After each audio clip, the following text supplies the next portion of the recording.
Bien, ya estamos en nuestros estudios con nuestros invitados para el gran debate sobre la minería en el Perú. Están con nosotros Marco Arana y Francisco Díaz Canseco, el primero de Tierra y Libertad y el segundo del Consejo por la Paz. Muchas gracias en primer lugar por estar con nosotros en el programa. Muchas gracias. Vamos a hablar sobre el gran debate que hay en el Perú sobre la minería y el efecto que esta está causando y las trabas que a veces tienen varios proyectos para poder ejecutarse, el tema de la licencia social. Yo les voy a proponer que cada uno exponga sus argumentos sobre una serie de temas que voy a poner sobre la mesa y sobre esa base van a tener un tiempo limitado para argumentar y luego podemos hacer algunas repreguntas. ¿Estamos? Señora Arana, la minería hoy tiene muchos problemas sociales, ¿sí? Y usted es uno de los principales detractores, la opinión pública lo señala, incluso los más detractores de usted lo llaman un terrorista antiminero. ¿Qué tiene que decir usted respecto de esos calificativos y respecto de los que le atribuyen a los promotores de la minería el calificativo de DBA, de la derecha bruta y achorada? ¿Qué opinión tiene usted respecto de esos dos calificativos? En principio, creo que no hay un debate planteado a nivel nacional. Lo que hay son un conjunto de polarizaciones que impiden comprender la complejidad de los problemas, ¿no? El hecho de que, por ejemplo, se pretenda dividir entre antimineros y promineros no ayuda a comprender la problemática. Hay temas en los que creo que es importante saber en qué estamos de acuerdo y en qué no estamos de acuerdo. Entonces, para comenzar, hay quienes sostienen que el Perú es un país minero y hay quienes sostenemos que el Perú es un país pluriproductor, en el que la minería juega un rol importante, que hay que saber reconocer, que es importante que haya inversiones mineras, pero que también hay pesca, hay turismo, hay forestación, hay servicios, hay sinnúmero de actividades. No ayuda esta idea de que una única actividad debe jalar a las demás o debe recibir un conjunto de beneficios tributarios o de privilegios, sí, en realidad, porque por ejemplo si otras actividades económicas hubieran tenido los instrumentos que se le ha dotado a la minería, digamos, las reglas para poder diversificar la economía del país serían mucho más adecuadas, equilibradas, no solo para las grandes empresas, para las pequeñas y medianas empresas, etcétera. Entonces, aquí hay un tema que yo creo que es que hay que admitir. El enfoque polarizado, antimineros, promineros, terroristas antimineros, como han dicho, es un despropósito, no ayuda a resolver los problemas. En segundo lugar, hay que mirar qué tipo de impactos tienen las inversiones mineras. Tienen impactos sociales, tienen impactos económicos, tienen impactos ecológicos. Y creo que hay que mirar en su conjunto esos problemas para buscar soluciones. La actividad minera, siempre lo he dicho, lo he escrito además, y además lo sostengo públicamente, la actividad minera es importante para el país, sí. Las reglas y los marcos institucionales con los que se están haciendo son suficientes y garantizan seguridad para todos y beneficios para el país y que haya un adecuado manejo de los impactos ambientales, no. Eso está fallando. Bien, vamos a ser bien rigurosos con el tiempo. Francisco Díaz Canseco, estos calificativos, entiendo que le ha dicho que no ayudan. ¿Qué opinión tiene sobre el tema? Hay varios puntos que desarrollar en cuanto al tema. En primer lugar, yo quiero recordar que aquí el señor Arana es un distinguido militante y líder de un partido político cuya ideología es de izquierda, ambientalista, como ponen ellos. Hace ya largos años que luego de la caída y el fracaso de los regímenes comunistas de Europa Oriental, específicamente la Unión Soviética, los partidos comunistas de Occidente se han venido convirtiendo en partidos verdes o ecológicos. O sea, se han puesto la careta de ecológico para disfrazar la vocación que siempre han tenido de llegar al poder para instaurar regímenes totalitarios. Es evidente que hay un trasfondo ideológico en la posición aquí del señor Arana y de los seguidores que él tiene como líder del movimiento Tierra y Libertad. Esto a mí me parece que es fundamental y esencial para efectos del debate que se está realizando. Porque si conjuntamente con ello recojo yo las palabras que él acaba de expresar, en el sentido de que, por ejemplo, hay que vigilar que las minas o que la minería sirva a los intereses del país, estamos de acuerdo. Que hay que estrechamente controlar que se cumplan las normas ambientales, totalmente de acuerdo. Lo he escuchado decir que hay, por ejemplo, elementos de corrupción en la acción de la Southern. Si hay elementos de corrupción de la Southern, que se denuncien y, por supuesto, que se aplique todo el peso de la ley. O sea, en eso no se puede discrepar. Pero en lo que yo discrepamos quienes sí creemos que hay un terrorismo antiminero, sin necesidad de calificarlo al señor Arana como tal. Yo creo que él es una persona con ideas, he conversado con él previamente y me parece que razona. Es un hombre que ha hablado con Dios, espero que siga haciéndolo, pero que lo haga en términos positivos para el país, no en lo que está ocurriendo hoy día, que se ha cerrado un proyecto como Conga y puede cerrarse un proyecto como Tía María con argumentos que no reflejan la realidad de lo que puede generarse. Bien, veo que hay más puntos de coincidencia por lo que han expresado ahora. No ha dicho no a la minería de plano el señor Arana y ha mencionado usted, señor Ruiz-Canseco, algunos puntos en los que sí podrían estar de acuerdo. Pero ahora vamos a hacer una dinámica, ya no van a ser 2 minutos, sino 1 minuto, para que ustedes me puedan decir, entre otras cosas, si las reglas entonces, en primer lugar, tienen que cambiarse. Las reglas funcionan, permiten darle sostenibilidad al país, a la comunidad. ¿Hay que cambiar las reglas o no hay que cambiar las reglas? ¿Y qué cambios deberían hacerse? Necesitamos un nuevo marco institucional, no solo para actividades mineras, sino en general para actividades extractivas, ¿no? Y eso tiene que ver con lo siguiente: cuando las actividades extractivas comienzan a extenderse en el país tenía una economía quebrada. Y entonces se dieron un conjunto de facilidades en que además había un periodo de bajos precios de los metales. Ese ciclo terminó. Hubo un momento en el que han habido grandes precios de los commodities, en pesca, en minería, en petróleo, etcétera, y ahora está haciendo agua ese proceso. Entonces, ¿qué hacemos en ese proceso? Hacemos que sea más eficiente la fiscalización ambiental, hacemos que sea más eficiente el control del gasto de la renta minera, logramos que pueda haber un debate para que haya mayor tributación procediente de esos recursos que pertenecen a todos los peruanos, o no. Nuestra respuesta es que sí debe haber, y por eso hemos planteado nosotros una propuesta de debate sobre nuevo marco institucional para nueva minería. Vamos a hablar de eso más adelante. Francisco Ruiz-Canseco, con el mismo tiempo, ¿hay que cambiar las reglas de juego? ¿Las reglas funcionan y todos tienen que acatarlas? Las reglas funcionan, pero son siempre perfectibles. Que se cometan errores, se cometen errores.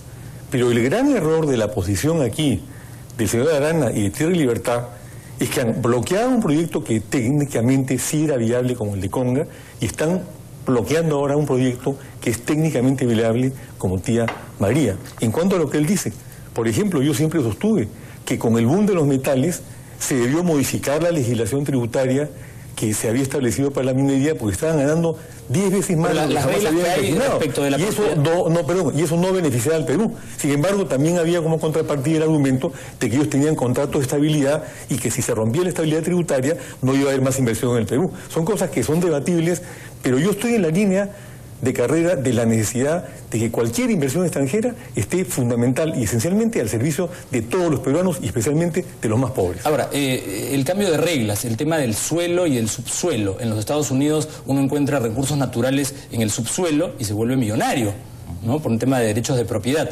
En el Perú uno puede ser dueño del suelo y ser muy pobre y debajo encontrarse pues recursos naturales muy valiosos que al final son explotados por compañías extranjeras que vienen y hacen, digamos, la explotación y generan muchísimo dinero, pero las comunidades de las zonas de influencia de los proyectos siguen pobres. Es decir, ¿no hay que cambiar algo ahí, señor Arana?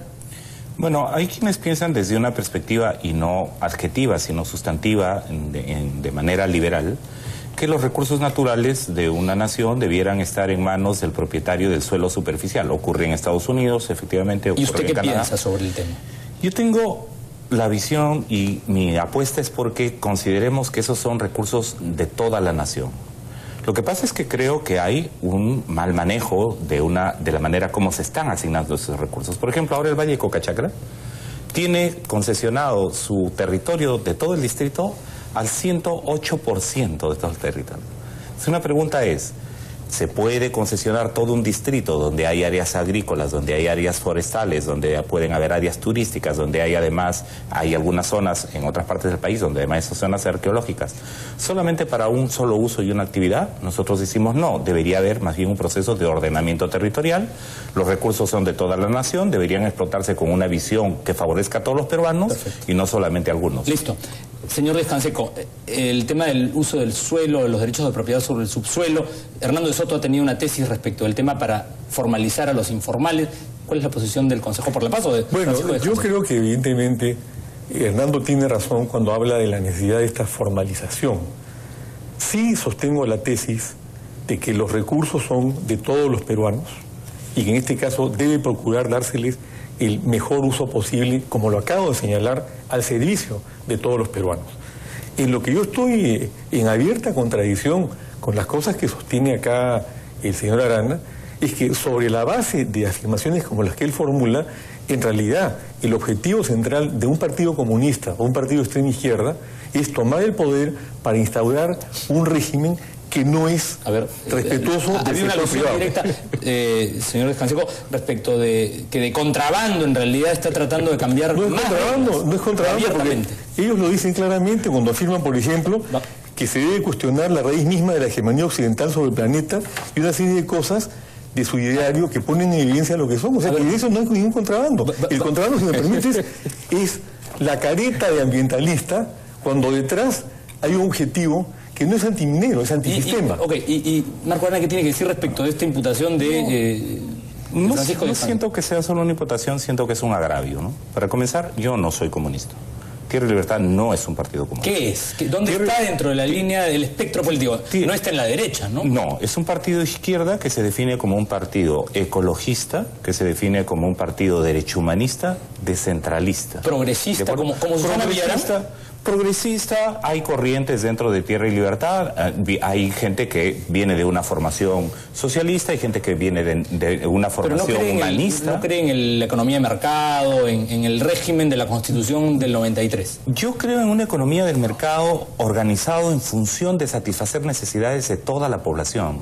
No creo que el mercado debe imponerse. Y en eso, cuando estoy señalando economía de mercado. No, yo lo que estoy... Vamos a ver entonces para hacer hay que señalar, yo creo que es importante reconocer la importancia del mercado como asignador de recursos, pero que el mercado orienta y ordena toda la vida de una sociedad, no creo en eso. Creo que el Estado tiene un rol que jugar en la economía. Ok, ahora vamos a preguntas más cortas, si les parece. Yo quisiera una pequeña observación. Breve. Me alegro mucho que el señor Arana haya considerado que es un agravio que yo lo haya calificado como comunista, porque él con eso está admitiendo que es agraviante que sea comunista. Lo malo es que todo lo que hace, todo lo que dice, vamos a ver, refleja una vocación comunista que él no puede ocultar. ¿Tía María va o no va? Tía María, digamos, ¿tiene luz verde para emplear los términos que están de moda o no tiene luz verde? ¿Tiene licencia social? Hay quienes dicen que tiene que ir sí o sí y hay quienes dicen que no hay forma de obtener la licencia social si es que la comunidad no lo quiere. Si en una zona de San Isidro, Miraflores, los vecinos no quieren un restaurante, el restaurante no va, ¿no?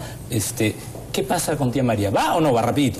Hay poderosos intereses económicos que señalan que ese proyecto, a pesar de que ha tenido una consulta ciudadana, que por ejemplo si se hubiera hecho seguramente en Surco o en Miraflores, no sería aceptable. Allá, como se trata de pequeños y medianos agricultores o de inversiones agroindustriales, recordemos que allí hay una producción azucarera importante, recordemos que allí hay un potencial importante de exportación, incluso de productos agrícolas. Allí hay ciudadanos de segunda categoría, pues eso es lo que predomina y eso es lo que se quiere imponer. No nos olvidemos que allá se les ha llamado terroristas antimineros a alcaldes elegidos democráticamente, al alcalde de Islay, al alcalde de Dan Valdivia, al alcalde de Punta Bombón. Vamos a ver, señor Díaz-Canseco. Eso es inaceptable. ¿Va o no va, Tía María? Yo no tengo la bolita mágica, pero como le dije antes del programa acá al señor Arana, en cierta medida también depende de él, porque él encabeza la oposición al proyecto. Y al encabezar la oposición al proyecto podría perfectamente, hablando con Dios, cosa que espero que vuelva a hacer, ponerse una mano en el pecho y decir, bueno, vamos a reflexionar y ver cómo sacamos adelante este proyecto de manera tal, que no contamine, que no dañe el Valle de Tambo, que tampoco se sirva a los intereses transnacionales, con los cuales yo también concuerdo con él, sino al servicio de todo el Perú. Yo quería preguntarles, ¿quiénes los financian a ustedes? O sea, ustedes llevan años defendiendo una tesis y la tesis contraria. ¿De qué viven? O sea, ¿cómo es que pueden dedicar tanto tiempo a la discusión de estos temas y a la promoción de ciertos intereses? ¿Quién les paga? Bueno, yo en primer lugar soy profesional, yo soy sociólogo de profesión, tengo una maestría en sociología, tengo un diplomado en agua y saneamiento. Pero me desempeño como profesional. Trabaja? He trabajado en diversos niveles. Durante los primeros 14 años he sido párroco, luego he sido profesor de colegio, he sido profesor universitario, he enseñado en la escuela de posgrado en la universidad y trabajo como consultor en temas ambientales. Pero ok, uses usted, y las actividades de promoción o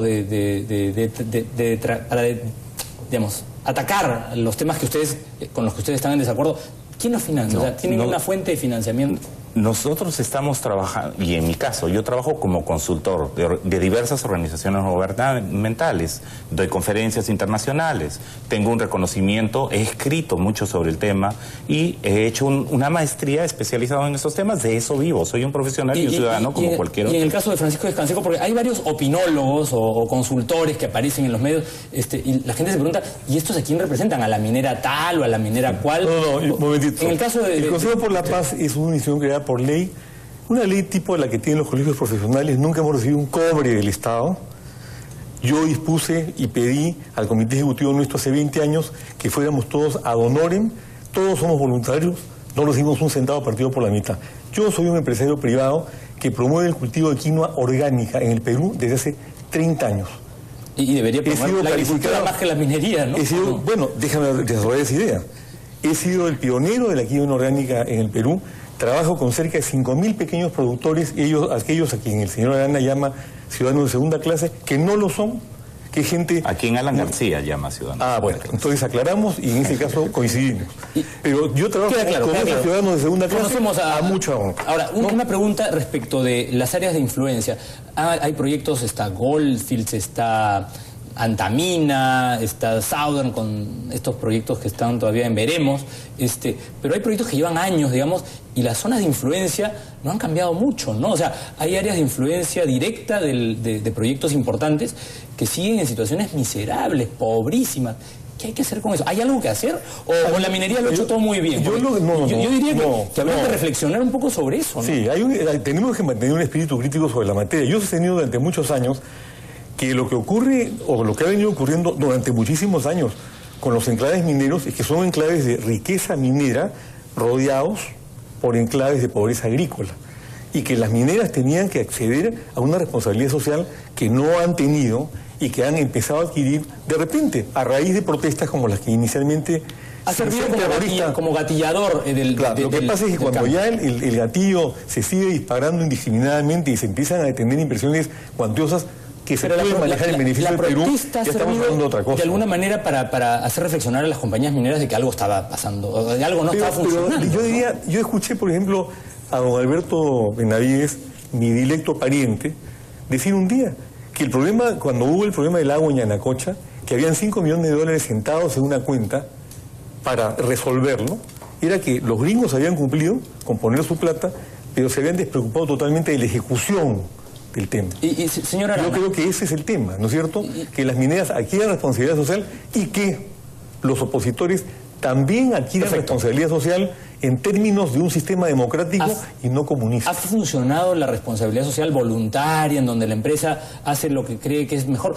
Los que promueven la responsabilidad social dicen que no es posible tener una sociedad, un país, en donde haya unos pocos que se beneficien mucho y que tengan mucha riqueza y muchos que vivan en la más absoluta pobreza o que estén... O sea, eso no es sostenible en el tiempo.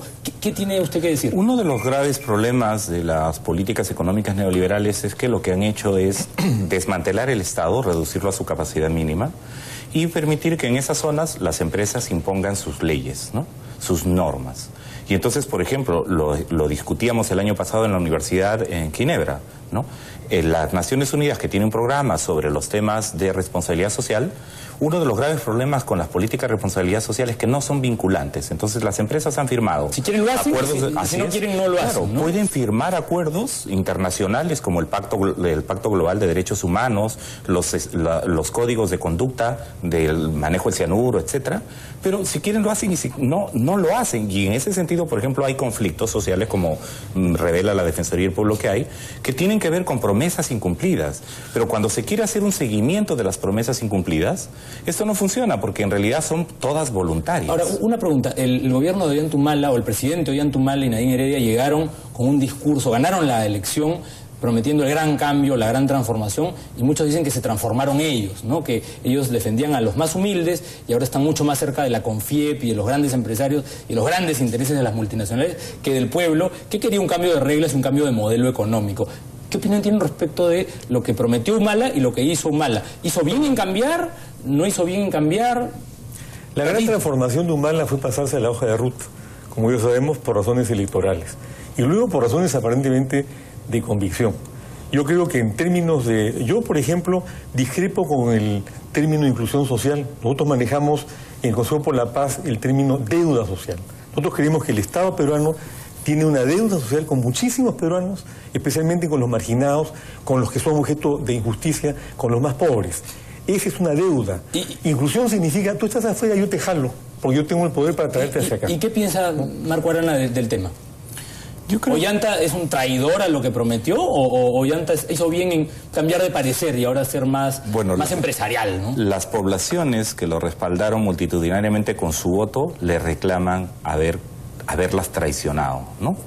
Y eso es terrible. Más allá de que haya sido Ollanta Humala o no, me parece que lo grave de eso es que ha desgastado el valor de la palabra en la autoridad, en las instituciones. Y entonces eso es gravísimo, porque en realidad si un presidente, y ese es uno de los problemas que tenemos no solo con él, recordemos que Alan García dijo el cambio responsable, recordemos que Toledo dijo que iba a gobernar para los sectores indígenas excluidos de este país. Uno de los graves problemas que tenemos es que no coinciden las ofertas electorales con la implementación de las políticas cuando se ha llegado al gobierno. Y eso le hace daño no solo al personaje político, sino a la democracia, a las instituciones. Última pregunta, por el tiempo ya se nos acabó. De cara al 2016, hay algunos candidatos que ya están en escena. Está el Club de la Derecha, ¿no? Está Keiko, está Alan García, está Toledo. ¿Y por qué no miras al señor Arana cuando hablas del Club de la Derecha? Y está, cuando estás tú a la derecha, amigo. y está también los graciosos, digamos, ¿no? Está Urresti, está este señor de las pizzas, Díez Canseco. Están los outsiders, está el señor Ricardo Belmo, que es fundador de este medio de comunicación. Está el señor Guzmán, que parece que se está lanzando. Digamos, ¿cuál es la apuesta de usted? Por la izquierda también hay un nuevo frente donde usted no está. ¿Qué va a pasar? ¿Cuál es rapidito? Yo creo que el proceso todavía es en este momento todavía hay un largo proceso que pasar, bueno, los próximos meses, ¿no? Pero ¿quién definitivamente no? O sea, ¿cuál de los que he mencionado no va? Yo creo que es importante que el país se sacuda de administraciones gubernamentales ampliamente desprestigiadas por temas de corrupción. Yo creo que Alan García no debe volver a gobernar este país. Keiko Fujimori tienen no solo una deuda social, como ha señalado Francisco, tienen una deuda de honor con el respeto de los derechos humanos, con el tema de la honestidad para gobernar, que creo que debería ser sancionado electoralmente. Me preocupa el estado lobista que plantea Pedro Pablo Kuczynski y esperaríamos más bien que pudieran haber una renovación y unos entendimientos de fuerzas políticas diversas para poder construir alternativas vía procesos electorales internos que nos den mejores opciones, tanto del campo de la izquierda como el campo de la derecha. ¿Usted podría ser candidato presidencial? En el Frente Amplio hay una precandidatura lanzada de parte de Tierra y Libertad, será sometida a un proceso de elecciones internas. Esperamos que Verónica Mendoza u otros líderes del sector ecologista y del sector de la izquierda democrática puedan participar y efectivamente se decida dar una oportunidad para que los electores puedan escoger. Muchas gracias. ¿Y Francisco Canseco, para terminar? Muy simple, yo creo que el Perú está exigiendo que se elimine la corrupción. Y ya sabemos quiénes son los corruptos en la política peruana, no hay necesidad de mencionarlos.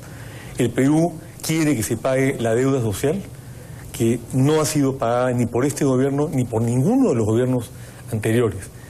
Y el Perú lo que está esperando, creo yo, también es un gobierno que respete las libertades públicas, que no caiga en las tentaciones totalitarias de los gobiernos comunistas y que, por supuesto, promueva una minería ambientalista que no caiga en los excesos del comunismo internacional o aquellos que predica el señor Arana. Muchas gracias a ambos, los felicito. Creo que el propósito de este programa es elevar el nivel del debate sobre los temas políticos y creo que han hecho una demostración de que hay argumentos en ambas posiciones. Aunque que no hay se que me ha activado de una manera que considero inaceptable, pero bueno, es parte del debate y la discrepancia. Bueno, y yo me alegro de que él considere inaceptable que lo llame comunista, porque quiere decir que de repente está modificando su camino y va a volver a hablarle a Dios. Y lo de BBA, la derecha esta también es una caricatura. Yo ni siquiera sé qué cosa es eso.